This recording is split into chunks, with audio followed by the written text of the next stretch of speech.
magic to work, you have to truly believe in the magic. Welcome to Let's Talk Magic. Tonight, I am with the Welsh Wizard, as you'll see on your screen. G, you've been battling the card of cold. You're sponsored by Cavonia. How are you doing? I've just literally had a big gulp of Cavonia for the podcast, so I don't start coughing and spluttering everywhere. I'm good, thank you, mate. I'm better now. I've had the flu this week, so I've been laid up a little bit. So yeah, Christmas blues a little bit as well. You know what January's like. Unfortunately, some of us have birthdays in January, don't we, Paul? Mikey as well. Yeah. I've already had a rant off camera about it. I can't wait for the Merry Christmas gift box that I'm bound to receive from somebody bought in the Boots sale, palmed off as a happy birthday gift. Yeah, I love them. It. Yeah, that's it. How are you, Guy? You good, mate? Yeah, all good in the hood, mate. Just ticking on. And you'll notice as well, if you haven't heard already, we've got the Slice himself, the Sheriff of the Slice, Mr. Bacon. How are we doing? All right, my friend. Thank you very much. Yeah, it's been before we go any further, I will apologise to everybody for not having done game previews since the Golden State game. It's been a bit of a run at the start of the year. We've had one or two issues, bit of a roof leak and lack of internet for a couple of days. So it's been a bit full on. So I do apologise. These things happen, Paul. Yeah, absolutely. As long as it gets sorted. Oh, good, mate. Good. Right. Today's episode is brought to you in association with Attraction Tickets, the UK's #1 attraction ticket and theme park hotel provider for Disney, SeaWorld and Universal Studios. Importantly, they also sell Orlando Magic tickets at hugely competitive prices, which is why you might be watching or listening to this. So when planning your next trip, do check out Attraction Tickets using our link in the description to purchase your tickets for Orlando Magic games, Orlando's major theme parks, attractions, shows, sports events, basically everything the City Beautiful and surrounding area has to offer. You can also visit letstalkmagic.com for all of our affiliate links and discount codes, including the NBA store and Fanatics. On today's pod, we're going to be discussing Paolo Banchero, recent games, the first man to have his jersey retired, the big diesel himself, Shaq. We're going to discuss trades, injuries a little bit maybe, and we're going to look forward to some upcoming Magic fixtures. However, before we do that, Patreon, it's been absolutely brilliant for us. We love having the Patreon membership and sponsors, people who do back us. It's massively appreciated. We see it every episode. We're shouting those guys out. No particular order. We've got Ollie Law, Gary Clark, Angus Craig, Dylan Holden, Alan Kane, Tom Sohn, Mark Joss, Drummy Drum. I saw that just in my background notes. I thought, here we go. Well, I trip up on that one. Paolo and Franz Warmth, Liam Radbourne, Andy Lindley, Stuart Benzies, and Barry Conn. So, the Magic. We've played a few games since we've last recorded, and we're going to just keep this very, very open because there's been a lot going on. But obviously, there's been games against the Knicks. We've played the Suns. We've played the Golden State Warriors. We've played the Sacramento Kings, and we're fresh off a tremendous victory with a very short-handed Magic team against the NBA champion Denver Nuggets. For me, the big takeaway was I think Paolo Banchero's taken another leap in this time period. And he looks every inch a top 20 player in the NBA. He looks like a superstar. He just looks as though he's on a whole different level. So I'm just going to throw it out there, basically, guys. And Jay, I'll start with you. What are your takeaways about what you've seen lately? And then we'll jump to Paul and see what the Slice is live. Yeah, so let's just have a quick look back at the last two games, really. Obviously, that Sacramento game, it was a fun game to watch. Other than the fact, we were on the losing end. It went back and forth. We thought we were going to win. We thought we were going to lose. We thought we were going to win. We had our share of bad officiating, which I'm sure we'll get to in a little bit. Obviously, Franz Wagner got injured early on, which was, a significant part of the game and to our team. But it was just the way that the team came together and reacted in being able to compete with the Kings on a back-to-back. Obviously, after losing in Golden State the night previous, which I thought was quite a bad loss, to be honest with you. So I don't think Golden State, there's much about them anymore. They live and die by the three. Unfortunately, they got hot in the fourth quarter. That was a game that, I thought we let slip. But no, the Kings game, let's just start with that. Losing it in 2 overtimes, Banchero scoring 43 points, and as you've said, Gary, he's become that star. And through all of this losing in the last week, the one major positive for me is we've got Banchero and Franz Wagner locked up. That they are bona fide stars. And we've seen now in the last 2 games, we've got very, very good pieces around who can step up no matter, what needs doing. Goga Bitadze's done at the beginning of the season. Mo Wagner yesterday against Nikola Jokic. Caleb Houston knocking threes. Chuma Okeke, coming in the third quarter against Sacramento, drilling a few threes, fresh off the bench, his first sort of proper minutes in a very long time. And it was a nice reminder. But obviously we lost to the Kings. But the way we competed, we got beat up on the rebounds by 58-39. We set a franchise record with the 3-point field goals made, which was absolutely superb. And long may that continue this season, But it was, unfortunately, a game, I thought the officials didn't officiate this one very well. And I know I tend to have a bit of a whinge. Before we go any further. Yeah. And now, a referend with Geraint. We need some go. We need a bit of music sweeping in now. Cursive writing going up the screen as well. Oh yeah, get the. Come on, mate, get it out there. It? Come on, because you and I, we were watching within minutes of one another, weren't we? By the time we've done. We were. I mean, it was that overtime. I mean, we were up 25 seconds to go. And, the last 2-minute report from the referees says the officials got, 3 or 4 calls wrong? 3 calls in 25 seconds. Absolutely disgusting. That just changes the whole complexion of a game. Travelling Queen shouldn't have been called for a foul on Monk.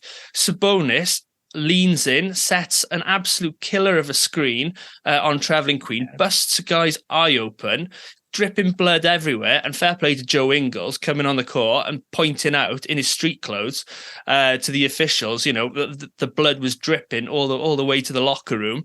They don't even look at it. For me, that was an offensive foul and a flagrant foul because of the way he leant in. Obviously, he rolled to the basket, or flagrant 2 even. Yeah, that's right, Paul. He knew exactly what he was doing. But that freed him up, and he got an easy basket. I can't remember if it was an and one as well, probably a little ticky-tack and one, whereas he's just set the screen of his life. Then Paolo shouldn't have been called for a charge on Lyles the next possession. Okay, there was then a possession where Paolo, the ball went off him, but, come on. And then end of overtime 1. Sorry, my cough's just about to come back.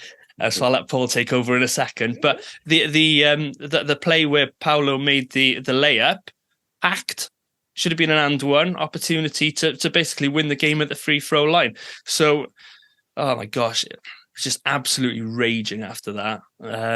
But yeah, go on, Paul. You take it over from here, mate. Well, mate, on this referendum, my WhatsApps to G were, should we say, blue at the least. I was incensed. That 25 seconds was ridiculous. First of all, on the week, there's been some gritty attitude. I was really impressed by our win over the Knicks. I know it's going back a bit, but we really came out with a hell of an attitude. And coming into your point about Paolo, I loved that battle between him and Julius Randle. Both were superb. And you look at who Paolo's gone up against this week. Some of the best in the league in the position he's faced. And he's come out with flying colours. He's had so much praise from, we had Mike Malone, we've had Tom Thibodeau, we've had Steve Kerr, I think Frank Vogel was complimentary about him as well. then there's been Kevin Durant, Devin Booker, Steph Curry, all have come out and said that this guy is phenomenal. His effort is incessant. It really is. I'm going to come back to Paolo in a minute, but because I think that we've got to also mention the effort that Anthony Black and Jalen Suggs have put in. It started with the defence against Jalen Brunson, where, again, you listen to the post games and the respect that they were getting, saying that nobody has given Jalen Brunson a harder game than those two did, that they never gave him an inch. That was Wally Zerbiak, wasn't it? The Knicks play-by-play guy. Yep. Yeah. It's good to see the love that we are now seeing for some of the Magic players, and that's becoming increasingly true around Paolo. It's becoming increasingly true for Franz, and I think you've got to throw Jalen in there as well as players who are finally getting some recognition. I'll be honest, coming back to the week, I don't get the criticism that a couple of lesser performances from both Jalen and Goga garnered. Phoenix, perhaps because that game was winnable, as was the Golden State game. But you know what? Do you go into work every day and have a perfect day? Everybody has a dip in performance at some time, and it's true of sport. And you look at how Jalen's bounced back in these last two games. The performances he's put in has been superb, including getting his career high, tying his career high and getting his career high in the last two games. I think for me, when you look at what Paolo has done, there's all sorts of incredible highlights out there of his play. He's ultra reliable. He's professional. He's a pure role model, modest, polite in interview, and there's so much else besides. Add in all these incredible statistics that Josh Cohen highlights, and I say, please go and have a look at that because it's incredible what this man has done. He's up there with the very, very best of the NBA. At present, he is, I would say, playing at a level that is an MVP, almost an MVP level. He's playing as well as your Embiids and your Tatums, your Giannis's, and your Nikola Jokic's. He is having such an influence on this team. But still he gets ignored effectively by the NBA media and TV. Utter disrespect for a number one pick, rookie of the year, and still to have his first nationalised TV game. Man, it's wrong. It's got to be if his first nationalised TV game is All-Star, wow. What date is the All-Star game this year? I think it's after. In fact, it'll be OKC. Will it be the OKC game? It will be the OKC game then, yeah. The OKC game. But it's mad if his second nationalised TV game is part of the All-Star game. Absolutely mad. I just don't get it. Well, it's interesting you say that, Paul, because it's one of the topics we'll jump into it now. Obviously, the first returns that came out, and Paolo's sitting down the list at about 10th for forward front court players, shall we say, in the Eastern Conference. What's people's thoughts on that?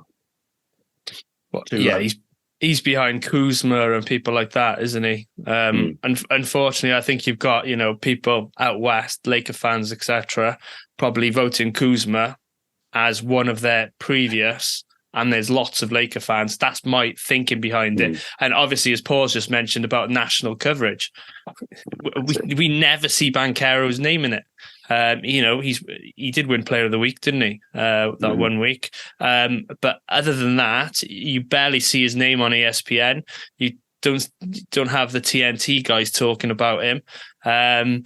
So unfortunately, until we get a bit more limelight on us, and hopefully, that's going to start now that people are actually taking us seriously. And obviously, this game in February is obviously going to help.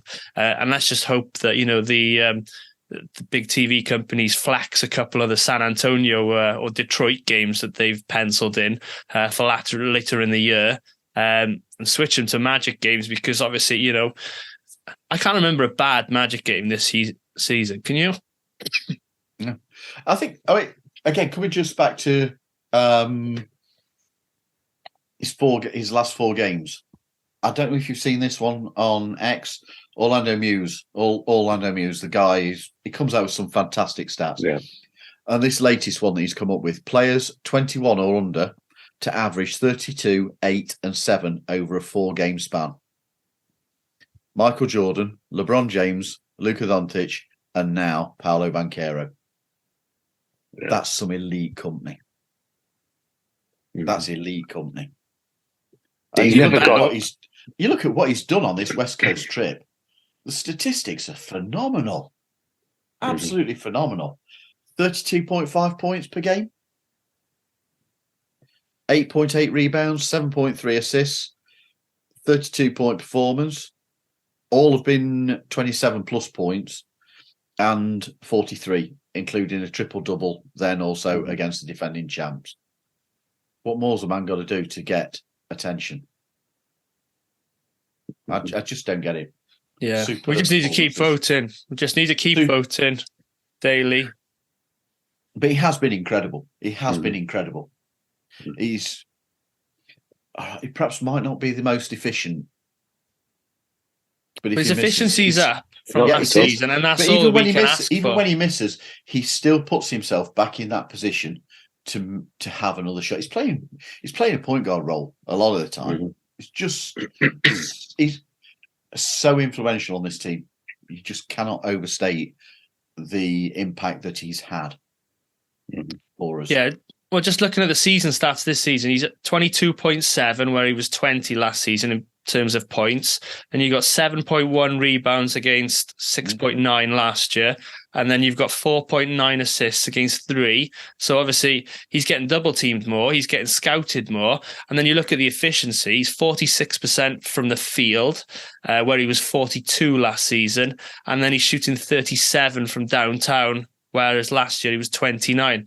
So, you know, we can't ask any more out of him. And he's become, you know, the real leader. I think somebody put a photo up yesterday of a tattoo he's got on the back of his leg. I think it's El Capitan. You know, he is the captain. So, yeah, let's just hope he continues the great performances. You know, you compare his figures to a Jason Tatum. And I'm a fan of Tatum. I think the guy's brilliant. But his figures for his rookie season and this point of his sophomore season are so far ahead of where Tatum was. It's incredible what he's doing. And you add to the fact that he's bigger, he's stronger on the block. So he's got a wider load and more opportunity to, bully other opponents, like we saw against Julius Randle, going toe to toe with him, somebody who often, gets his way down in the paint. It was good to see. Well, somebody else put out a comparison between where Paolo is at this moment and where Julius Randle was at the end of his second season. And again, the stats that Paolo is producing are so far in front. It's mind blowing, absolutely mind blowing. I think that the guy will get there. I do think that the guy will get. I don't think any of us expected him to get voted in. I think that would be an overstretch at this point. I also think that, but I do think 10th is a little low as far as Eastern Conference in your forward positions. But I think that he will get selected by the coaches.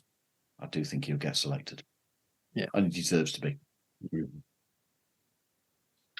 I can't really blame people though. I know I've seen people getting really upset on Twitter about the voting system, which I get, but it's the system we've got. But I can't blame people that much for where he is, because if you were to take a neutral, like an interested NBA fan or somebody who just likes the NBA, without like a massive affiliation, you're probably going to vote for Embiid, you're going to vote for Giannis, and you're going to vote for Tatum as the front court. So it's kind of like Paolo dislodging one of those to get the votes, and it's really, really hard to do when the Magic don't get the national recognition on TV. That's what does it, because people who like basketball, like the NBA, I know people who just watch for players. I'm a Giannis fan, or I'm a Luka fan, and things like that, and then I just watch around that. They aren't getting honestly, the chance. That's where I started. Yeah, but they aren't getting the chance, are they? Yeah. No. So they don't get the chance to see Paolo. So you're going to see what, like G said, where you're going to have maybe Laker fans who go, oh, I don't like particular superstar X because of when we've encountered them over the years. So I will vote for one of our guys, Kyle Kuzma, and we do it. We do it. We do it as well. We do it as well. It. We'll vote for former Magic players who've left a good impression. So it's kind of in that thing where it's really hard for Paolo to break into there. But on the other hand, it's quite good when we know that if he doesn't get brought in as a coach's pick on a team with probably going to have a winning record going in, I hope I haven't jinxed it, going into the All-Star game, it's like one of the snub of all snubs. And I feel for Banchero a lot because he wasn't a clear number one pick. And then he's came in, he's the least, he's not respected when you look at like Cade Cunningham, Victor Wembanyama. Paolo's just sitting there putting up generational statistics. And we've mentioned Julius Randle.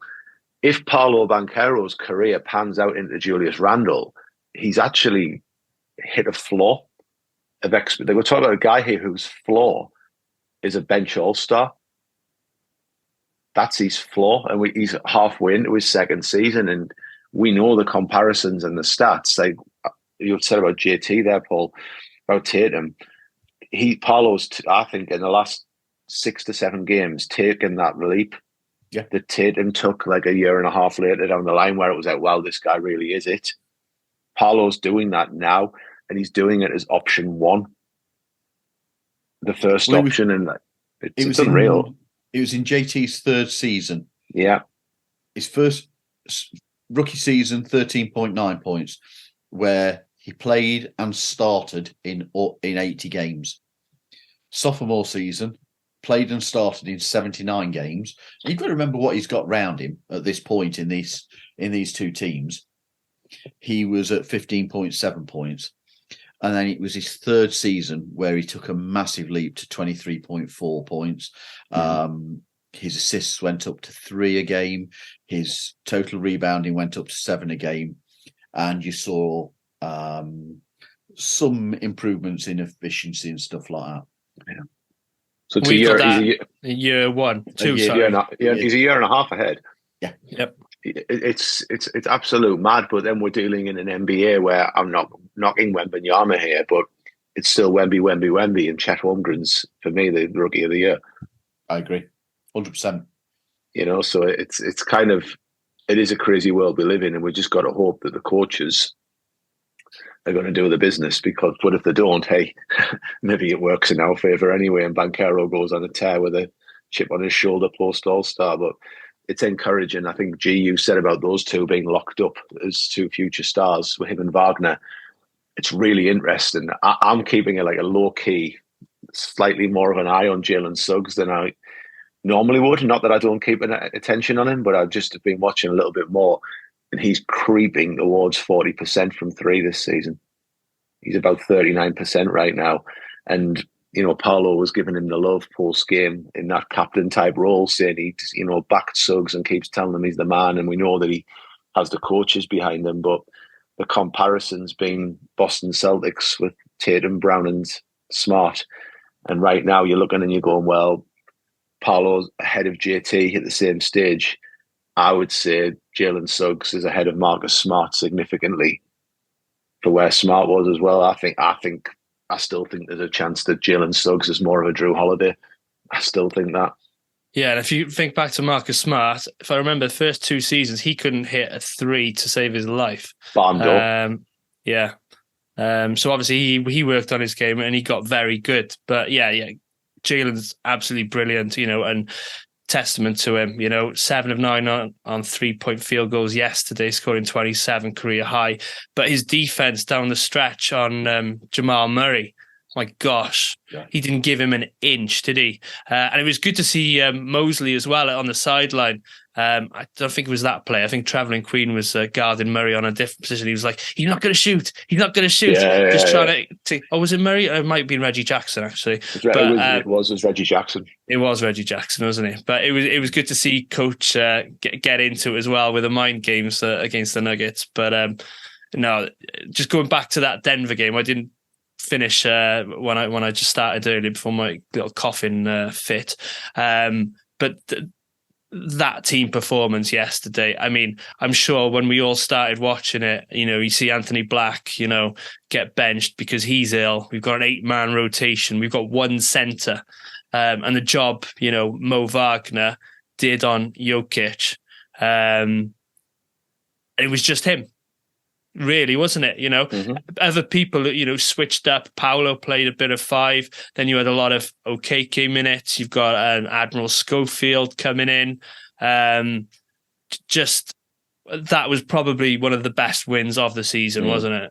I think one guy who brilliant. has to have a huge amount of credit in that game is Cole Anthony, because that guy was in pain throughout. Every time he jumped and landed, you could see discomfort through his quad muscle.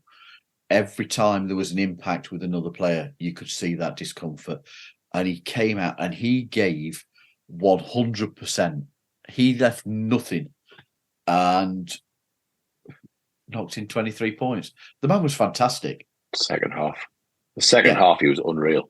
Unreal. I agree. Absolutely unreal. But I also think over the week, you've just mentioned a couple of them there, G. Travelling Queen, hats off. He's come in and he's worked his absolute backside off. Caleb, done the best he can. And Schumer. You've got to just... Every single man who's been asked to play has turned up and worked. And but I think those final 3 have to be shown. We never mention them. We rarely mention them. And you've got to say that they've come in and really produced some excellent performances, because we were unlucky in Sacramento, and Denver last night was just stunning.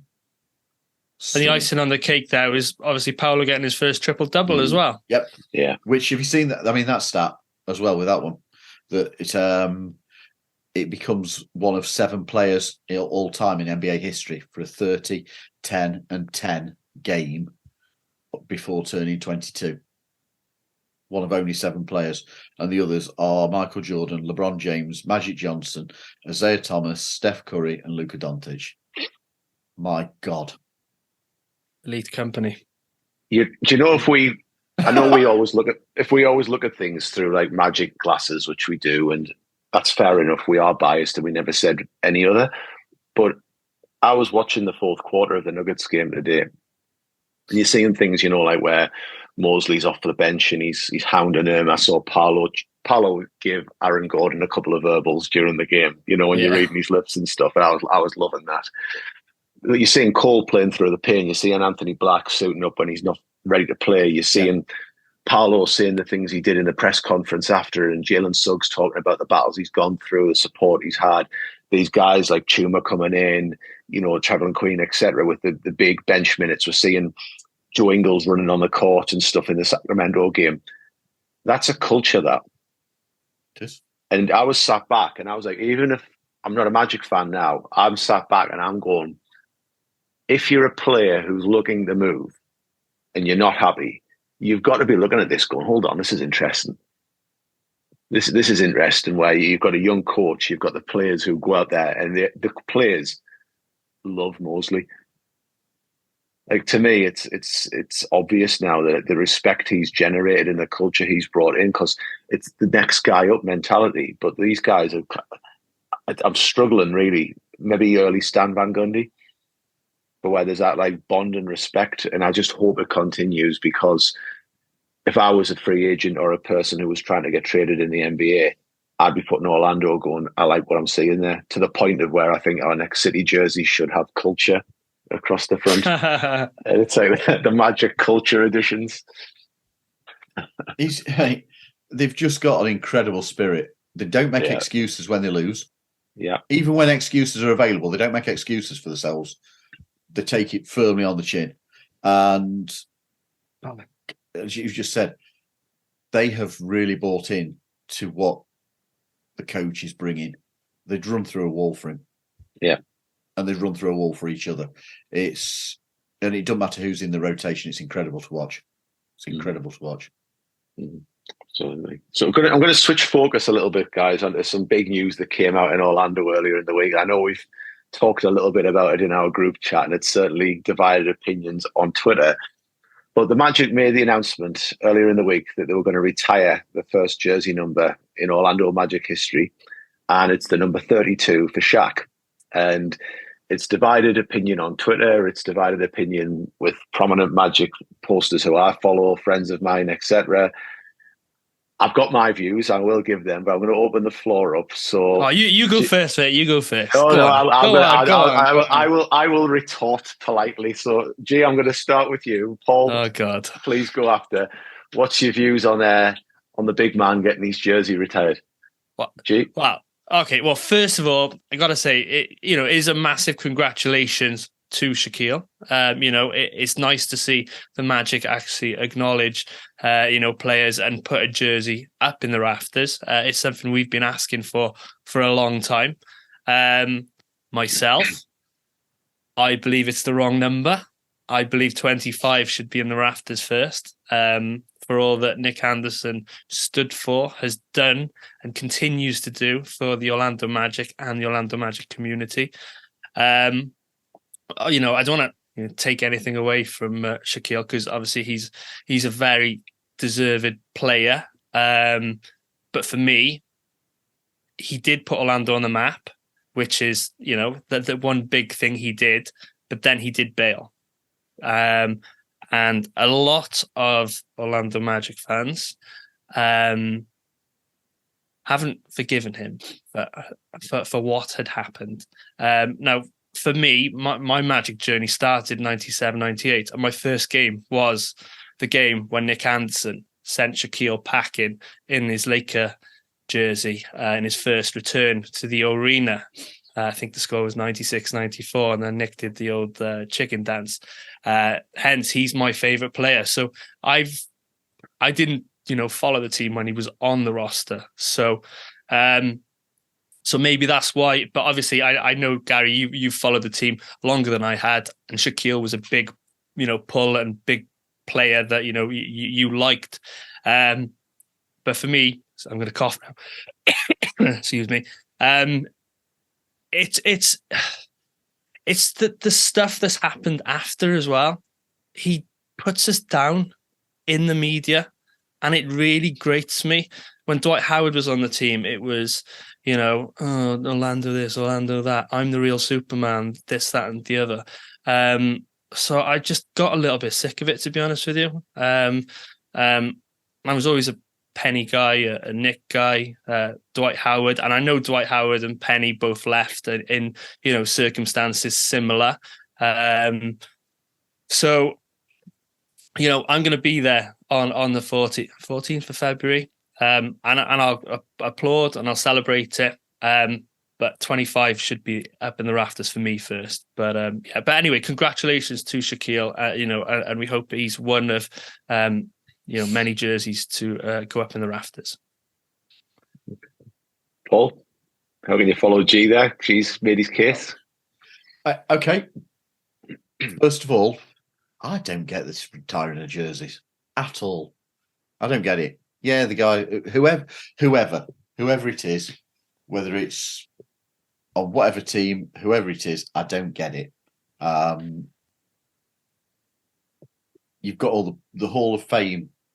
I prefer that idea to retiring jersey numbers. I can't help it, but that's just me.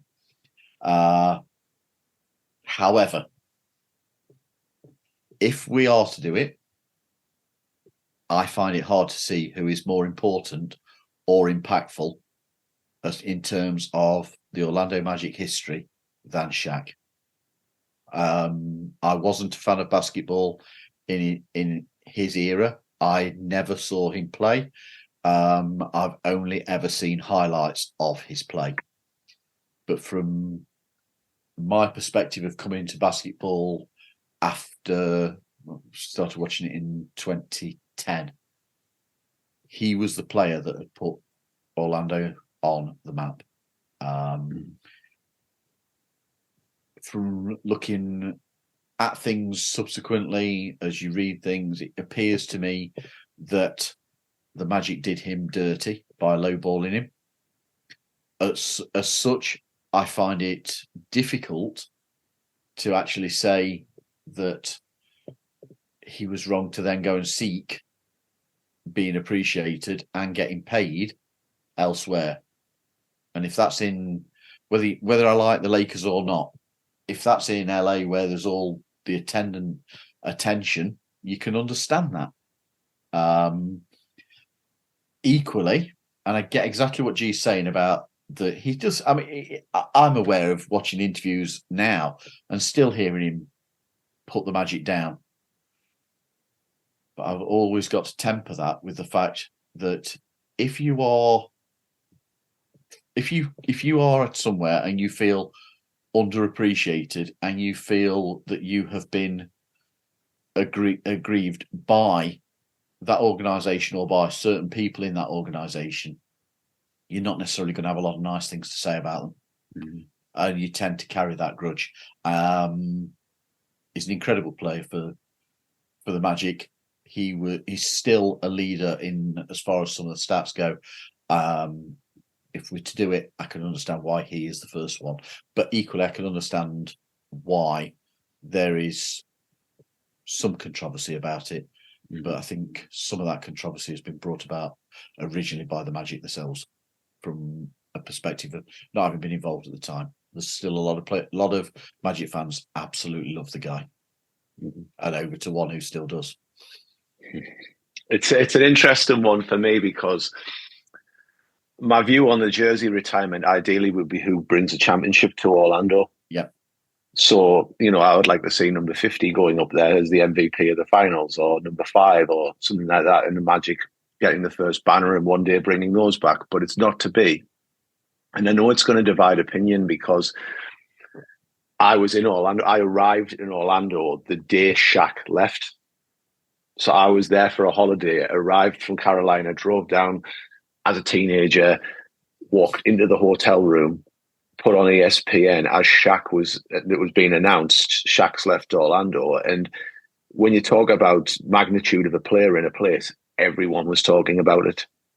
I saw jerseys getting burned. I've seen the cutouts being destroyed. I heard, bellhops, reception staff talking about Shaq leaving. I remember I wasn't allowed to drink in a hotel bar.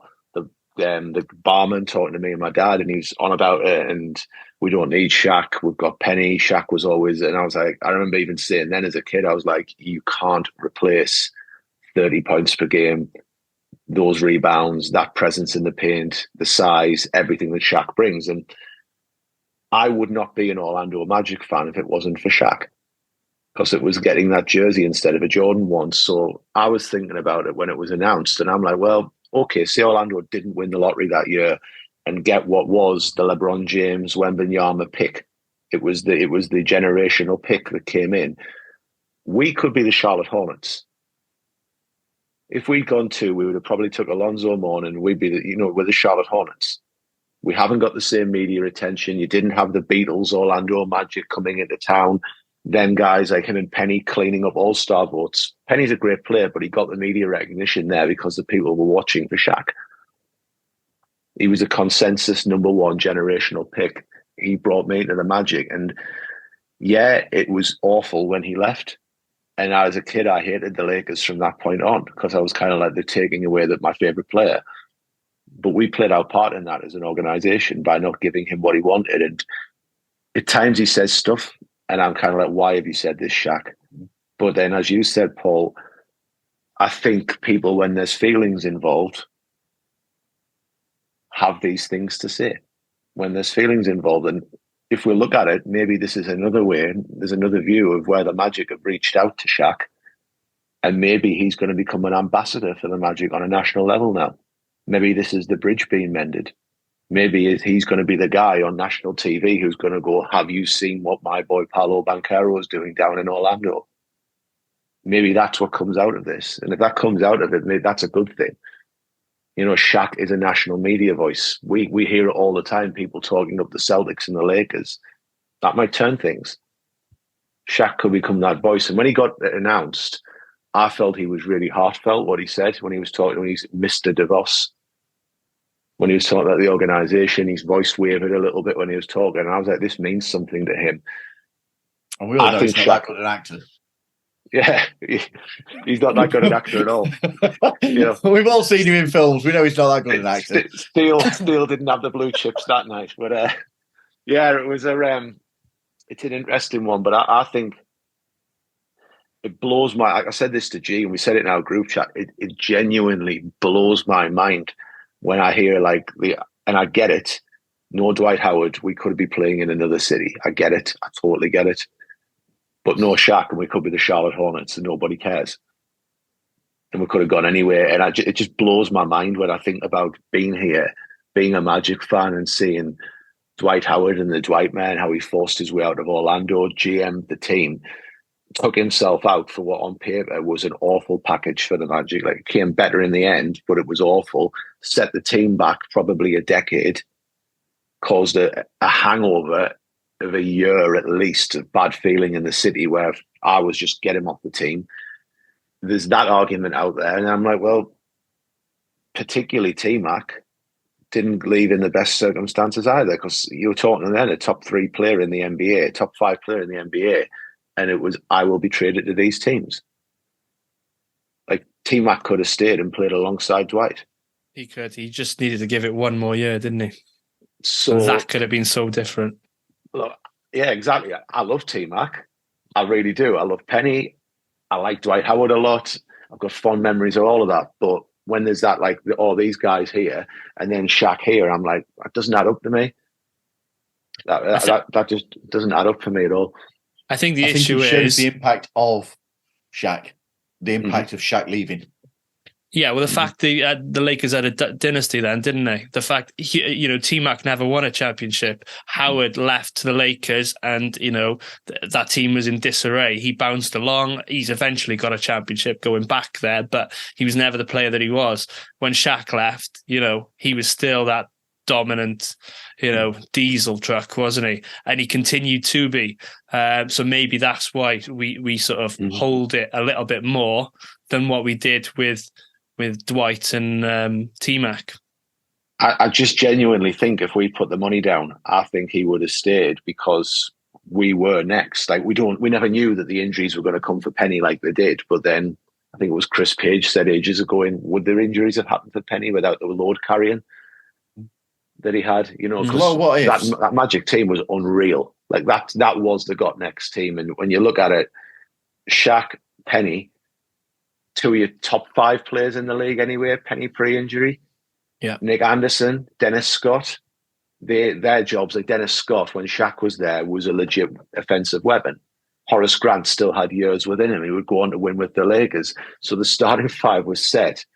What if the Magic had kept Shaq and then Chuck Daly came in as coach?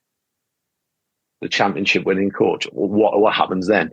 For me, he deserves it. If we're going to retire a jersey, you start it with 32. And I love 25, and I would love it to be hung up there with it because he's done it. Nick Anderson's the best ambassador any sports team could ever have. And he was unreal on the court, and I loved him when he was there. But again, I know who Nick Anderson and everybody are, and the Magic and all this, because of Shaq. So, yeah. I know this is something that I asked in the group, but I'm going to ask you again. Who outside of Shaq would get the Magic national media attention by retiring the jersey? It ain't Dwight. Shaq's the most, and then it'd probably be T-Mac and Penny. But then the problem is with T-Mac and Penny is they're both number 1. What you do there? Jonathan Isaac also wears number 1. So do you let him wear that until he retires? Or I don't know. But obviously the Magic have changed the criteria. So I think I read that being in the Hall of Fame is one of the criterias now. Obviously, Shaq's in there, T-Mac's in there, Penny's nominated this year, I believe. So, we could get some more jersey retirements in the next couple of seasons. I can see one going up. I can see number one going up, and rightly. Again, you come in and you go with your player that brought you in, and if you came in as a Magic fan, for example, with T-Mac, what memories you've got of him? If your teenage days growing up in Orlando were with Dwight Howard and that team, of course you're going to go back. Yeah, who brought you in? Here you go. You got Shaq. I got Nick. Mikey's got T-Mac, and Paul's got Evan Fournier. No, Paolo, mate. We're going with Paolo and Franz. I can ignore that developmental. I can ignore that. That was the developmental period. Yeah, for me, that was the developmental period. I'm going with this is the era. the prepubescent Paul in his Magic. Yeah. Right. We'll move. We've gone through that. At the end of the day, congrats to Shaq. I know it's going to divide opinion. But at the end of the day, people's got divided opinions because they're passionate about the Magic, and that's ultimately the main thing that we've all got an opinion on it. I hope he doesn't get booed. I hope it's universally applauded. Yeah. Oh no, and I'll be there. I'll applaud. I'll cheer, and I'm just happy to be there. In attendance for the first one. So that'd be amazing. Yeah, it's going to be cool to see, regardless, and enjoy it. So. We go from Shaq to our mailbag, and it's around trades, guys, just as a heads up. Our first question came from Liam, and he's highlighted the OG trade. We'll call it the OG-RJ quickly trade, kicking off trade season. And Liam wants to know which players should the Magic be going for, and which players would you be comfortable giving up here? So, Paul, what would your thoughts be? Which players do you think the Magic should be going for, and who would you be comfortable in giving up? I guess ultimately we've got to be saying that you're looking at somebody who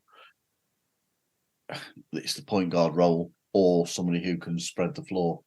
It's hard to see where in this squad in this starting five that you can implement somebody who can have more impact than we have at the moment, except G at the point guard role. Jalen, I think Jalen is stating his claim for the shooting guard role. I don't think at this point in time he's a player that you can say anything other than he deserves to be in the starting unit, and his defense is elite. His shooting, as you've already said, Gary, is improving. He is rapidly becoming, I'm not going to say untouchable, but he's one that you don't want to see moving on from the squad, in my opinion. Paolo and Franz are completely untouchable. Completely untouchable. At the centre, finding a big man that shoots from distance isn't the easiest. So we've got three guys there at the moment who all have different attributes, all have different abilities, but all come out and compete. We're seeing Wendell starting to get fitness when he was coming from the bench. Much preferred seeing coming from the bench to get his match fitness up rather than in the starting five. So for me, it's in the point guard position.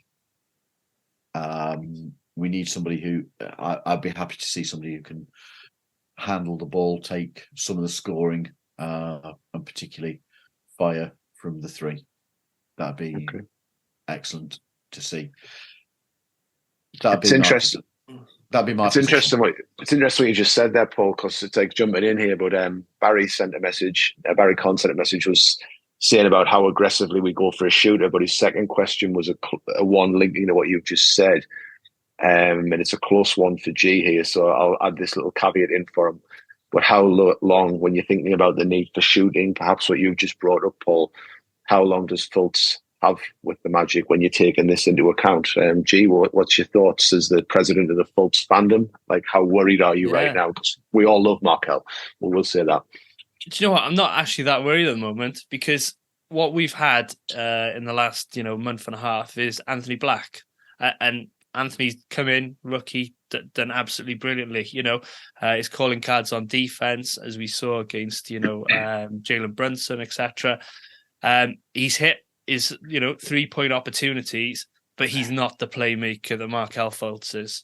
You get Markel on that floor, the tempo changes. The offense totally changes. Okay, you probably lose a little bit of shooting, especially spot up shooting. But I think you need to get him back on the floor now. This January is going to be key for Markel. Get him in, get him running with Paolo and Franz again.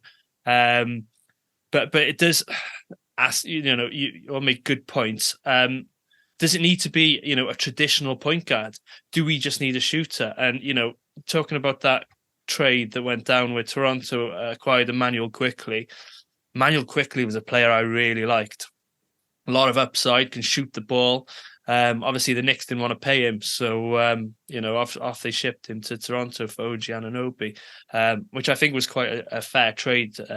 Just going back to what Liam's question was, Knicks got better, and the Raptors, got two good players, a Canadian player and Quickly. So I'm not that concerned just yet.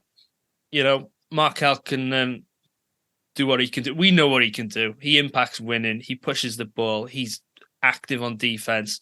I'm going to sound like a broken record because I talk about this all the time, don't I? But just let him play. Just he'll be all right. He'll be all right. Mm-hmm. And then obviously situational. Then I think I messaged you boys in the week when I think Anthony Black got the hook in one of the games in the second half. He didn't really feature, and either we started Gary Harris or we chucked in Caleb Houston. I think it might be in the Phoenix game. Caleb came in and knocked 2 threes. And it's because he just sat in the corner waiting for the ball, and he's got a fast release and he can hit that jump shot. And at the time, Black wasn't really giving us anything other than just dribble handoffs and a bit of defense. So having Caleb in the corner and letting Franz and Paolo run the offense was fine. So I don't know if you actually need the traditional point guard. You might just need shooting. I'm not saying we need a traditional point guard, mate. By the way, when I was saying at the point guard position, but that's the obvious position because Paolo acts in very much as your LeBron does. A lot, handles the ball an awful lot. Yeah. He is the instigator of a lot of plays, particularly whilst Markel has been out. So I get entirely your point. Yes, entirely your point. And then go on. Sorry, no, go on. Carry on, mate. And then you mentioned the trades. Another name I thought I saw on X or Twitter earlier was Wendell Carter possibly being talked about potentially being moved. Now we know he's on a great contract, but in fairness, Goga Batazi's come in and he's done absolutely everything to earn and try and keep that jersey. Obviously, Wendell's great talent. It would be interesting to know what was out there for him. You take the call. And you make a judgment call on it there, because we've seen how well Goga can play, and Mo Wagner again last night, as I mentioned at the top of the show. Defending the MVP Nikola Jokic. Jokic got his, but Wagner kept his hands clean. He didn't get into foul trouble, and he did what he was supposed to do. So. Interesting times. I wouldn't deal too much, to be honest with you. It'd be fringe players, throwing out names there like OKK maybe, and you'd be looking at somebody like Tyus Jones or Corey Kispert. So, low. I wouldn't sort of break the bank just to go after a Zach LaVine or anybody like that. I'm personally listening. I think every point being made is great, and my view on it really is that I'm not desperate to make a trade. I agree. I think the player you've mentioned, the players who would be most likely if we were going to ship somebody out the rotation, I think Wendell's someone who there might be calls there for. I'm not saying get rid of Wendell, by the way, because I think he's still in, with the way injuries have hit him this year, he's probably still somewhere at the end of pre-season in his development and fitness. But I think Wendell, I still think Gary Harris could go. I think that's there. Players like Chuma put themselves in the window a little bit to a team because, when Chuma really got himself fit and we blew it all up, he did look like he was going to be a real good rotation piece. And I still think that's there for him. So I think maybe, but I think the two players who Orlando might get calls about are Wendell and Gary Harris for different reasons. I think Corey Kispert's an interesting one. It's a player who I think fits quite well with the Magic, but I think if Washington are going to rebuild, I don't know why they would be desperate to trade Kispert because he's still young himself. But I think he could do a role for us off the bench, particularly when we're not seeing Jet Howard at all right now. I think Kispert adds something to us there. If Gary Harris was to go, I'd be interested, and it's not me saying that I want this to happen. So I'm just going to say that, but I will be really interested. I could see Golden State picking the phone up to Orlando, and I think Wendell and Gary Harris fit there. If they're trying to stay relevant, Wendell's somebody who can fit into that starting lineup quite well. He can play the 4 or the 5. He's a big body. He's an intelligent player. He can do a bit of everything and get them a double-double. And he's at that age where he's, he would still fit, but he's got time left in him. Gary Harris can hit the 3 and play defense off the bench or in the starting lineup, and he fits in with, again, somebody who would play Golden State ball. And it's just, I've seen them decline so much, and Paul and G, you've both mentioned it tonight, and I've wondered what would happen if they picked the phone up and threw something like Chris Paul as a veteran, because we don't know how bad this Markel injury is. I'm worried that it's his shoulder, if I'm being brutally honest. That's my worry. But if Chris Paul was brought in as like you look after Anthony Black. He's now broke his hand though, hasn't he? Yeah, but you look after Anthony Black. Be like another veteran voice. I'm not saying I want Chris Paul, but it crossed my mind. But if that gave us the keys to the Magic getting Kuminga and Moody, because I don't think they fit there. I don't think you get both. Depends how desperate. Yeah. How desperate are they? How desperate are they? Because there's cracks appearing at Golden State. And I'm not saying we would, but right now they need people who can start. And I just think they might try and give it one last swing of the bat, because right now it looks like they're going to struggle to get in. They're going to be around 9, 10, 11, 12. Because Grizzlies are starting to put it together with Morant back. So it's interesting. That's a team that's, I thought they might pick the phone up to Orlando in a desperate, we need to stay relevant and keep Steph and Clay happy just a little bit longer. Yeah. Not saying I would do it, but I just wonder, it's something it's a little bit different. I thought I'd throw it out there as an outside one. So we've got sorry, Paul. Gary, I'm going to ask you. It's been muted a couple of times. We've seen various things, and there was a really badly written piece on the internet for Cade. What was your thoughts beyond Cade Cunningham, mate? I'd love Cade Cunningham. I would if we could put it this way: if the Orlando could have a team that would have Paolo, Franz, Jalen, and Kalen in Cade, sorry, there, Jalen and Cade there together on the starting lineup. That's it. That's dangerous. Because I think even if it meant getting rid of Cole, I think Markel will be out the door first. You know, I think I agree. I think you're right. You're right. Yeah, 100%. I think you look at the thing that we talk about when we talk about who's likely to go out of the door. What's likely to go out the door more are the draft picks. Yeah. And the question has to be asked: how many more young players do we need?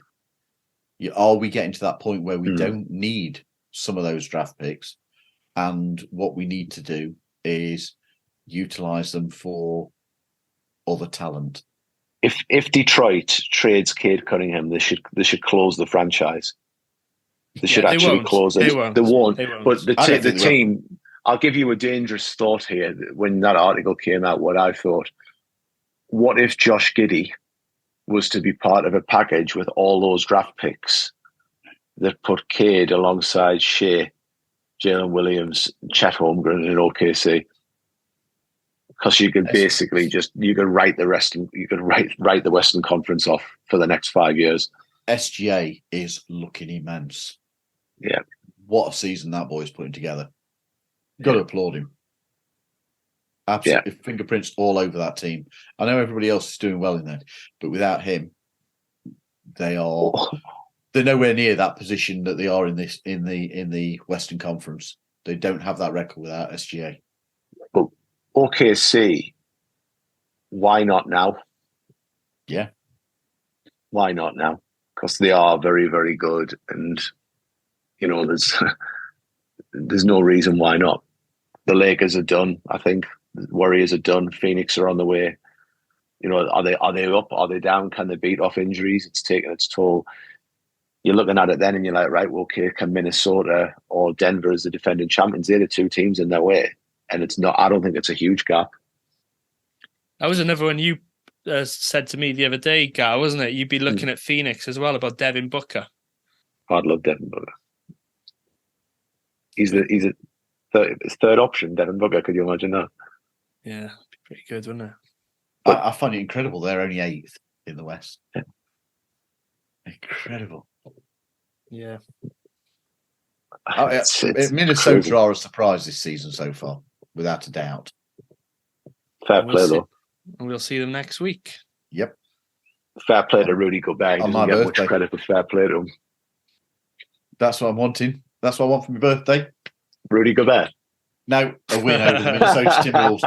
No, I'm not bothered. No, mate, I remember being asked some time ago, I think Mikey and I were having a discussion as to if you could get a centre in, who would you go? Who would you be? Who would your choice be?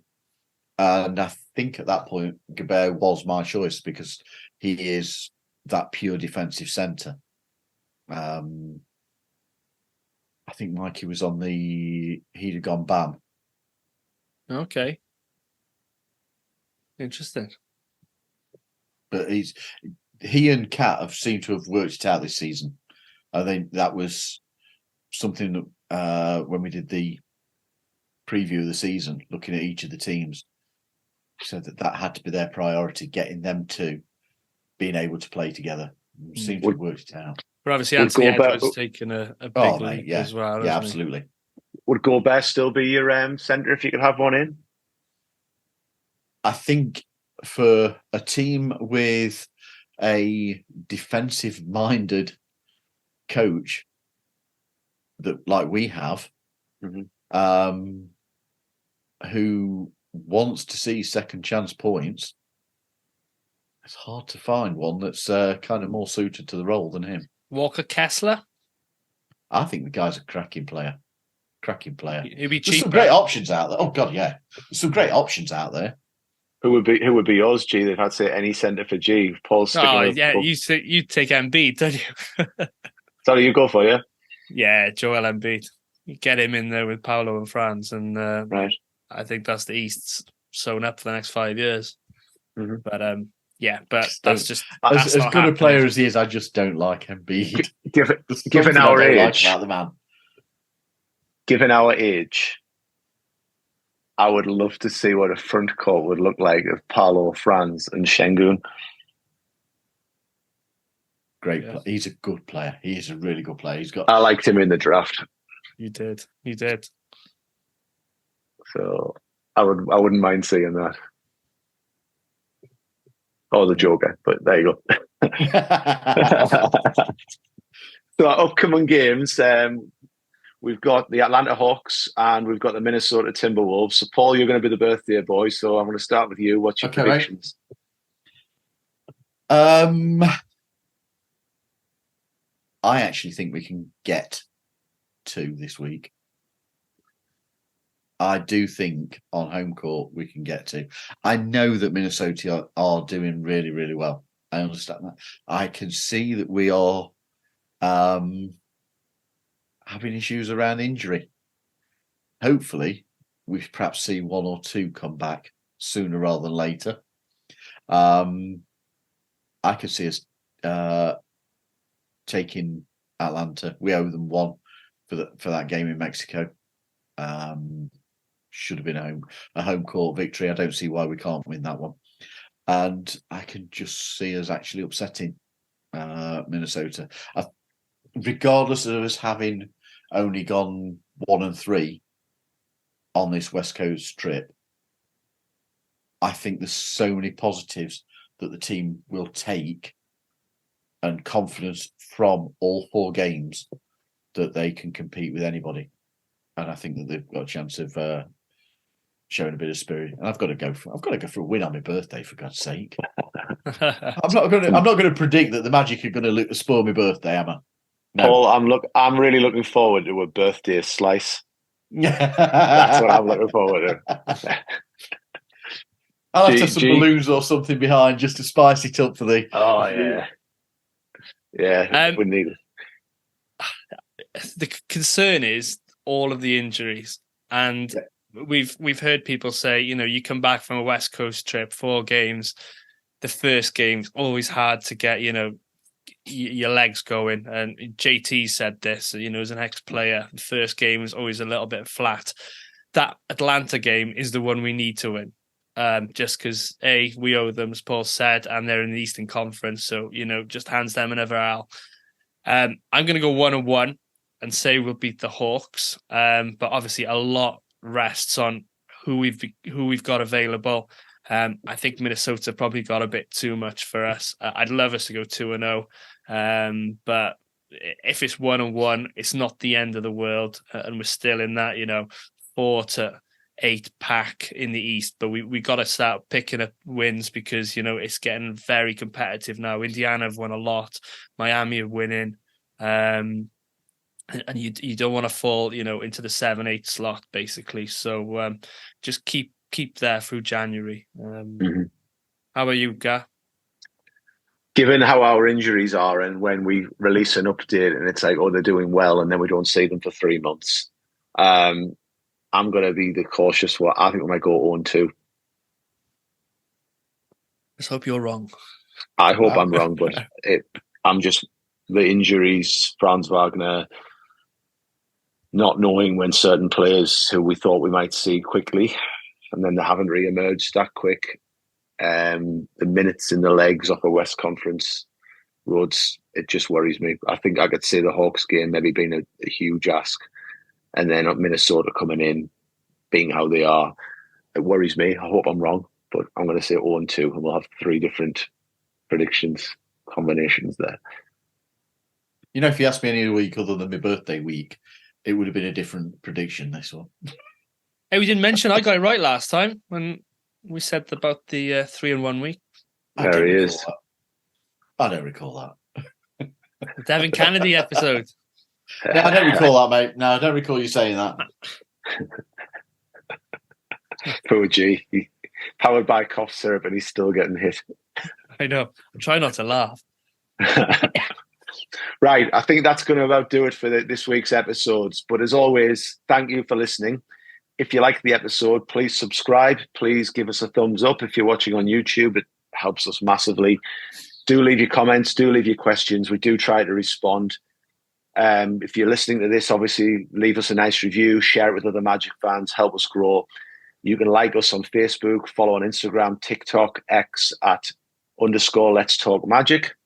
So for a coughing G and a birthday boy soon to be, Paul, and for myself, let's go Magic and let's win at least 1 game next week.